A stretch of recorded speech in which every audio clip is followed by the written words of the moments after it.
직전 연도라는 말 왜 있냐면 보통 이게 직전 과세기간 이런 걸 많이 속이는 거야. 1년 대가 부가세는 과세기간이지만 간이가세자는요. 과세기간이 1년이야. 일반 과세자는 과세기간이 6개월 단위지만 간이가세는 1년 단위고 직전 연도 그 다음 또 밑줄 가봐. 공급 대가. 공급 가액이 아니야. 부가세 포함한 금액의 개념이기 때문에 4,800만 원에 미달하는 사업자로서 간편한 절차로 부가세 신고 납부하는 자꾸 밑줄 개인 사업자. 법인 사업자는 간이가세자가 절대 될 수가 없어. 개인 사업자. 물론 공급 대가가 뭔지는 전에도 말씀드렸죠. 자, 그러면 간이가세제 배제 대상 사업자가 있어. 객관식 문제 줄곧 잘 나오는 거예요. 자, 그러면 이게 부가가치세 제도가 이게 기본적인 제도의 취지가 뭐냐면 여기 보세요. 이게 사업장 단위로 다 과세하는 거야. 그죠? 그럼 간이가세자는 영세하다고 우리가 4,800만 원도 안 된다고 지금 다 봐주는 거야. 왜냐면 기장 능력이 떨어져. 기장 능력이라는 게 뭐야? 장부를 작성할 능력이 떨어져. 그럼 부가세도 기장 능력이 있어야지 하는 거야. 세금 계산서도 발급하고 발급받아서 공제받고 신고서도 내고 이런 웬만한 능력이 안 된다라는 거야. 그래서 아주 단순하게 가는 사람들이라고요. 이해하시겠죠? 그래서 그런 사람들이 아니거나 또는 최종 소비자를 대상으로 하는 업종만 간이가세자가 돼야지 앞단에 있는 애들은 간이가세 되면 안 될 거 아니야. 그런 취지로 야 니네들은 안 돼. 이게 간이가세 배제 대상 사업자예요. 자, 첫 번째부터 볼게. 아니 기장 능력이 떨어진다고 하는데 아무리 사업장 단위 과세 원칙이라고 해도 하나는 큰 사업장을 가지고 있고 조그만 사업장 시작했다고 그 사람을 너 간이가세 이렇게 해줄 수는 없지. 그래서 간이가세제가 적용되지 않는 다른 사업장이 있어. 이왕의 능력이 있는 사람은 아니야. 그러니까 넌 간이가세 안 돼. 이런 새로운 사업장에 대해서. 두 번째, 아이고 광업, 제조업, 도매업을 해. 게임 끝났지. 왜? 초기 단계에 있는 사람들 아니야. 이 사람들 여러분 간이가세 적용하잖아요. 그러면 여기 사람들은 매입세액이 없잖아. 그럼 매입세 공제 못 받으면 항상 무슨 현상이 일어난다고 그랬어요? 누적 효과가 일어난다고 그랬었죠. 그래서 앞단에 있는 애들은 하면 안 돼. 거래, 밸류 체인에 있어서 거래 체인에 있어서 앞단에 있는 애들 하면 안 돼. 그래서 광업, 제조업 만들자마자 파는 거 아니냐? 누군가를 통해서 팔죠. 소매를 우리가 간이가세는 할 수 있어도 도매는 안 되는 거지. 도매는. 이해하시겠죠? 그럼 소매랑 도매 겸용하면 걔도 안 되는 거지 기본적으로. 이해하시겠죠? 소매 겸용하는 걸 포함하다. 근데 제조업에서 여러분들 파리바게트 같은 데가 과자점업이야. 과자점업. 여러분들 커피숍 있죠? 커피숍은 음식점업이 아니야. 그거는 비알코올 음료 제조업이야. 예를 들어. 표현이 그런데 표준산업분리에 따르면. 그래서 과자점업은 제조업이라도 가능하지. 왜? 최종 소비자를 대상으로 하니까. 넘기시고요. 자, 4번부터 10번까지는 정책적인 목적에서 그래. 그래서 부동산 매매나 임대하면 먹고 살만한다 이거지 뭐. 니네가 무슨 간이가세냐. 기장능력이 건물이 있는데 무슨 기장능력이 떨어지냐. 근데 월세 받는 게 연간 4,800만 안 될 수도 있잖아. 야, 시끄러워 그냥 해. 이런 거죠.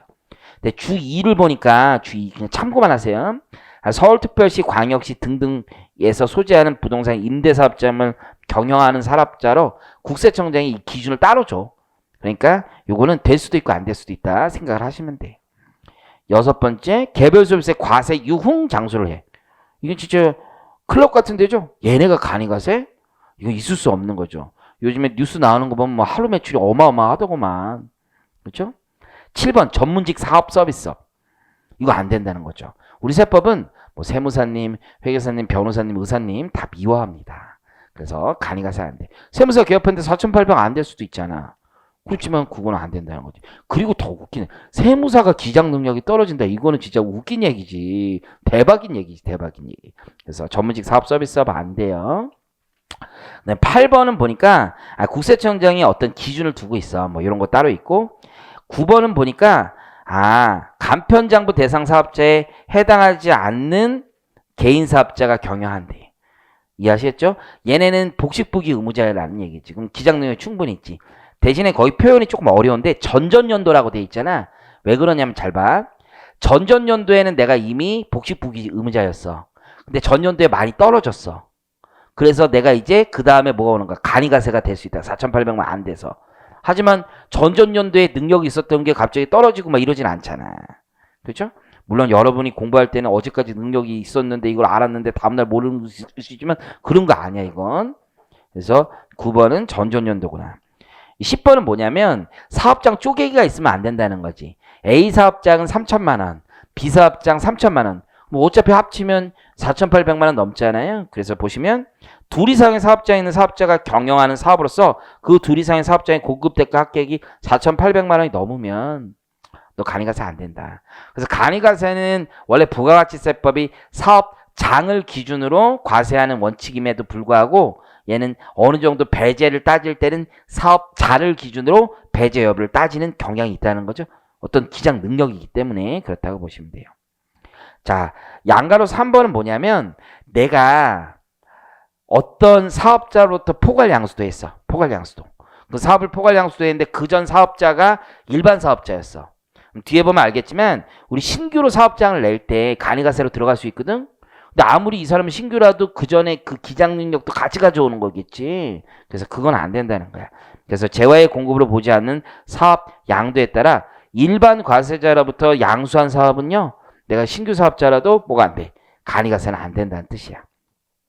자, 그럼 오른쪽에 신규 사업자는 어떻게 하면 되냐? 세무서로 여러분이 가잖아요. 그럼 사업자 등록을 내거든. 그래서 내가 선택하면 돼. 배제 업종만 아니면 저는 그냥 갈게요. 신규로. 왜? 앞으로 공급 대가가 4,800만 원이 넘을지 않을지 모르잖아. 그러니까 저는요, 그냥 신규 갈게요. 이렇게 해도 되는 거예요. 신규라서 간이 갈게요. 근데 세무서 공무원들이 만류하는 경우가 많아. 예를 들어서 여기 강남 세무서 가서 저 커피숍 하려고 하는데 간이 내겠습니다. 그러면 강남 세무서에서 아마 그럴 거야. 웃으면서. 아니, 사장님, 임대차 계약서 쓰셨죠? 냈었죠? 월세 얼마 나가요? 1,000만 원이요? 그러면 1년에 1억 2천 하셔야 되잖아요. 매출이. 종업 인건비까지 주고 하면 2, 3억은 내야 되는데 어떻게 4,800만 원 예상하십니까? 몰라요. 적자 낼 거예요. 그럼 사장님 하지 마세요. 제가 도와드리는 거예요. 이런 얘기가 나오겠지. 물론 법률에는 없는 얘기야. 하지만 간이 내달라면 안 내주겠지. 그래서 서로 분쟁이 있기도 해. 하지만 원칙적으로 낼 수 있어. 원칙적으로. 그래서 신규로 사업을 시작하는 개인 사업자는 사업을 시작한 날이 속하는 연도의 공급대가의 합계액이 기준 금액에 미달할 것으로 예상되면 그냥 간이가세 내가 하겠다라고 하면 돼요. 이해하시겠죠? 그리고 가운데 파란색 이처럼 간이가세 적용 신고를 한 개인 사업자는 최초 과세에는 그냥 간이가세자로 가는 거야. 물론 배제 대상 업종이면 안 되는 거야. 사업자 등록을 했는데 세무사. 저도 이제 세무사 됐으니까 사업 개업해서 세무사 등록증 내겠습니다. 간이요. 그럼 공무원이 뭐라 했어요? 세무사님 어떻게 시험이 된 거예요? 배제 사업자시잖아요. 이런 얘기를 하겠지. 그래서 일반 과세자가 된다라는 얘기고요.